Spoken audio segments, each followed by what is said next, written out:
One chilly night, Mzee Juma was, as usual, the last to leave the bar. His breath reeked of alcohol, and his steps were as unsteady as a newborn calf's. As he made his way down the narrow, winding path to his hut, he noticed something strange. The usually quiet forest seemed even quieter, almost as if it was holding its breath. Mzee Juma laughed to himself. "Oh, even the forest knows it's time to sleep," he said. But as he turned a corner, he saw a figure standing in the middle of the path. It was a young woman, dressed in an old, tattered white dress. She seemed out of place, especially at this hour. "Hey, young lady," Mzee Juma called out. "What are you doing out here in the cold? You should be home." The woman didn't respond. She just stared at him with sad, hollow eyes.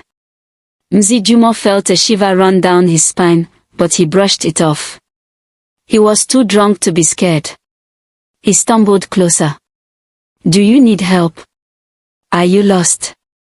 Finally, she spoke, but her voice was a whisper, almost carried away by the wind. "I am lost, Mzee.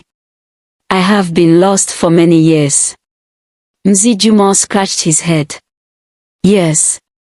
That's a long time to be lost. Where are you trying to go?" "My home," she said. "But I cannot find it. Will you help me, Mzee?" Despite his drunken state, Mzee Juma felt a pang of sympathy for the young woman. All right. I'll help you. Let's find your home." As they walked, the night grew colder, and the forest seemed darker. The path twisted and turned in ways Mzee Juma had never seen before. He began to feel uneasy, but he kept his promise. They walked for what felt like hours until they reached an old, abandoned house deep in the forest. "Here," she said, stopping in front of the house. "This is where I lived." Mzee Juma looked at the house. It was falling apart, with broken windows and a roof that had caved in. It didn't look like anyone had lived there for decades. He turned to the young woman, but she was gone. In her place was a cold breeze that sent shivers down his spine. Realization hit him like a bolt of lightning. The young woman was a ghost, lost and searching for her home.